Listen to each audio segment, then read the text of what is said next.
Olá pessoal, sejam bem-vindos aí em mais um capítulo do meu canal aí, Caio Katayama. Nosso bate-papo sobre análise de crédito e cobrança, principalmente cobrança na prática. Hoje nós vamos falar sobre assessoria financeira. Né? Para quem já assistiu o meu vídeo anterior, né, onde eu falo sobre terceirização, sobre o que é a consultoria, então é muito importante vocês finalizarem com esse vídeo também, que é para falar sobre assessoria financeira, tá certo? Para muitos que já assistiram, então já tem uma conclusão sobre a nossa profissão. Para quem está assistindo esse vídeo em primeiro lugar, eu recomendo então que assista os anteriores, para quem entende principalmente o que é consultoria, porque a assessoria é uma complementação, ela é uma continuidade daquilo que se inicia pela consultoria. É muito interessante para vocês que estão se profissionalizando, até para aqueles que são curiosos, estão querendo entender um pouco mais o nosso segmento financeiro, né? Nesse momento eu estou falando sobre assessoria financeira. Eu não estou ainda definindo as áreas financeiras, né, porque são diversas atuações do profissional.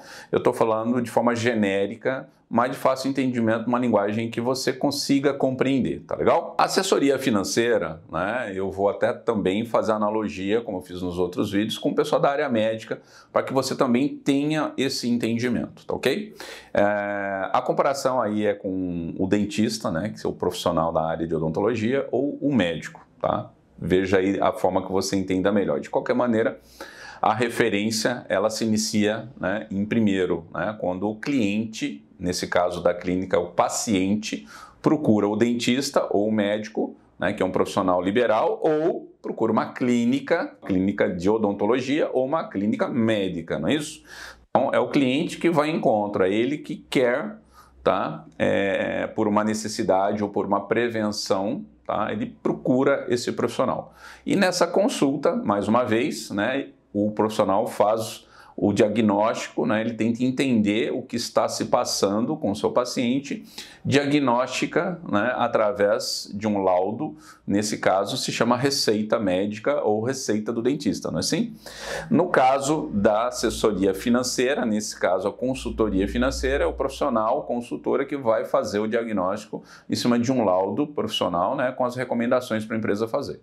Agora, a assessoria financeira, ela é algo que vai além disso. É óbvio que no primeiro momento, quando você vai lá no dentista, ele te faz esse orçamento, ele já coloca na consulta algumas coisas, digamos que for emergencial, que você pode utilizar, né? Tô com dor de dente, então ele vai tirar lá um medicamento anestésico para conter ali a situação que você está tendo, né? Mas você não pretende fazer o tratamento com ele, porque muitas vezes o preço, o custo não está acessível para você. Tá ok? Então, o que acontece nessa fase? Você acaba não contratando esse profissional para continuar, né, aquilo que ele propõe, que é assessoria, nesse caso de odontologia. Fazer o tratamento dentário, tá? Então ele já sai do campo da consultoria e ele vai para a prática, né? Ele vê que você sozinho não vai ter capacidade, de restaurar aquilo que você precisa. Então ele vai interferir, ele vai de um meio profissional pessoal ou através de sua equipe, né, colocar tudo aquilo que você precisa dentro do tratamento dentário. Assim o médico quando te interna, né, quando ele vai fazer uma cirurgia, quando ele interna você para fazer um tratamento dentro do hospital, ele vê que o paciente não tem capacidade de regeneração sozinho, então a consultoria por si só não resolve e precisa existir a intervenção de um profissional qualificado na área. Inclusive o paciente decide mais uma vez, né? Se for uma situação em que a vida dele não estiver em perigo, ele pode inclusive procurar outro médico para fazer um tratamento ou pode ir até um outro hospital, tá ok? Se isso não estiver acessível dentro do plano de saúde dele ou dos recursos financeiros. Na consultoria financeira acontece a mesma coisa. Muitas vezes o consultor financeiro, né, ele ali faz, né, o fim da consultoria receitando, mas ele também já faz referência a algumas coisas que ele vê que a própria equipe interna dele não tem requisitos de qualificação, e não tem quantidade de profissionais que dê conta daquele tratamento, né? Então, muitas estratégias, né, são recomendadas na consultoria para que se continue essa atividade através da assessoria financeira, né? Que aí é ou esse profissional consultor que começa a fazer atividades, é ele que vai implementar, não é mais o paciente, nesse caso não é mais os sócios da empresa, né, e nem a sua diretoria que vai implementar, é o consultor financeiro que, com a autoridade da empresa, ingressa na empresa e começa a tomar decisões dentro dessa empresa, tá ok? E isso muitas vezes acontece, né? Por exemplo, o cara é diretor ou gerente da área, vem um consultor, demite muitas vezes um funcionário da equipe, né? E com a autoridade dos sócios, né? Então, esse líder da empresa muitas vezes fica ressentido, né? Porque vem um consultor externo, né? Que vem na sua assessoria financeira, que é a continuidade da consultoria, ele já vai lá para ir mexendo, né, e implementando as correções devidas na empresa. Por quê? Porque a empresa por si só não vai tomar essas iniciativas. Muitas vezes, nesse exemplo que eu coloquei, isso acontece por quê?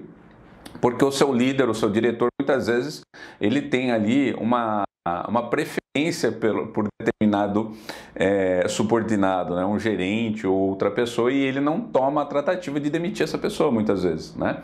Então, esse papel maldoso acaba acontecendo pelo consultor, nesse caso, pelo assessor financeiro, que ele acaba entrando na empresa com autoridade maior que o executivo da área e vai lá fazer os cortes necessários que a empresa precisa fazer, tá ok?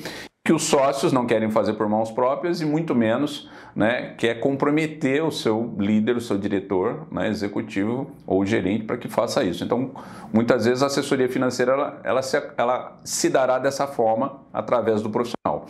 Quando é feito por empresa, que seria o escritório especializado em assessoria, muitas vezes, né, lógico, não vai uma equipe de funcionários dentro da empresa, é o contrário, né? É determinada atividade daquela empresa que sai das mãos da administração interna e vai para uma administração externa, que é um escritório especializado em assessoria. Por exemplo, uma assessoria de análise de crédito. Muitas vezes a empresa ela não tem funcionários qualificados para analisar o risco de crédito de um determinado cliente. Então, muitas vezes eles mandam essa informação ao escritório qualificado em análise de crédito que vai fazer uma análise fria sobre esse cliente. O que é análise fria, né? Por não ter relação com o cliente, né, e a empresa, o credor, né, e você, um executivo lá de dentro, você tem um certo envolvimento, né, emocional, ou pela equipe de vendas, que tenta persuadir a você na área financeira para que autorize o crédito, né, ou muitas vezes até o próprio sócio em si, né, com a ansiedade de venda, ele acaba atrapalhando e atropelando princípios fundamentais da análise de crédito e, logicamente, o prejuízo vem na sequência. Então, para isso não acontecer, né, muitos dirigentes preferem uma assessoria externa, nesse caso, os dados desses possíveis clientes, desses leads, vão para a empresa de análise de crédito, que vai fazer uma análise fria, sem emoção, sem meta, sem pressão de vendas, ele vai analisar o escopo 360 desse cliente e vai dar um material, né, dando positivo ou negativo, uma referência para que o profissional interno consiga, né, ter segurança maior de conceder ou não uma venda, tá, a crédito para esse cliente. Muitas vezes a concentração, né, o risco é muito grande. Nessas relações, muitas grandes empresas, né, fazem isso de forma comum, tá ok? E isso também acontece para o profissional de cobrança, né? Que você faz o quê? Uma cobrança externa, você faz uma cobrança fora das dependências do departamento de cobrança da sua empresa. Às vezes a sua contabilidade interna não é suficiente, você vai transferir então para uma contabilidade externa, nesse caso uma assessoria contábil externa, assim também como uma assessoria jurídica externa, através de um escritório jurídico, tá ok? Então, eu espero ter explicado a você nesse capítulo de hoje, né, sobre o que é assessoria, tá bom? O trabalho da assessoria diretamente, ele é possível desde que o seu cliente já tenha a ciência de que a ciência e a decisão de que ele não fará mais determinada atividade financeira dentro da empresa e estrategicamente prefere fazer através de um escritório fora ou de um profissional fora das dependências da empresa. Então, você também pode diretamente oferecer o serviço de assessoria aos seus clientes, tá? E você terá também sucesso de ter eles como clientes contratados, tá ok? Através de uma abordagem direta de assessoria, não necessariamente em consultoria, tá ok?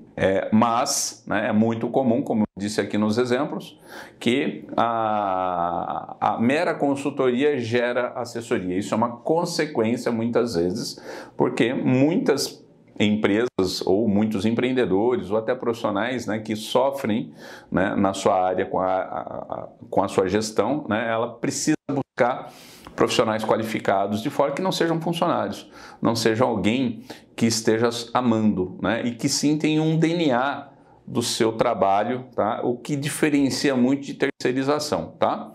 Eu já falei num vídeo anterior sobre terceirização, veja aquilo lá também. Mas não perca, eu também tenho um próximo vídeo aí que vai falar sobre o comparativo do profissional de consultoria e assessoria versus terceirização, tá ok? Muito obrigado, dê o seu like, se inscreva na nossa página, fica ligado aí sobre os assuntos que interessam a todos nós. Um abraço.